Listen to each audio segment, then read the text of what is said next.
لاہور کے مدرسے میں طالب علم سے زیادتی کے بعد نارووال میں شرمناک واقعہ سامنے آیا ہے۔ اسکول مالک کا بیٹا اور اس کا دوست میٹرک کے امتحان میں نمبر لگوانے کا جھانسا دے کر طالبات کے ساتھ اجتماعی زیادتی کرتے رہے۔ رقم نہ ملنے پر سوشل میڈیا پر ویڈیو وائرل کر دی۔ نارووال میں اسکول کی طالبات کو بلیک میل کرنے والے 2 ملزمان کے خلاف مقدمہ درج کر لیا گیا۔ تفصیلات کے مطابق لاہور کے مدرسے میں طالب علم کے ساتھ زیادتی کا واقعہ پیش آنے کے بعد نارووال میں بھی ایک ایسا ہی واقعہ پیش آیا۔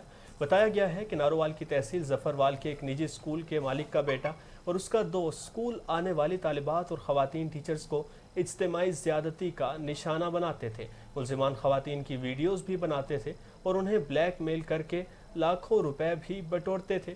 رقم نہ ملنے پر طالبات کی ویڈیوز سوشل میڈیا پر وائرل کر دی جاتی تھیں۔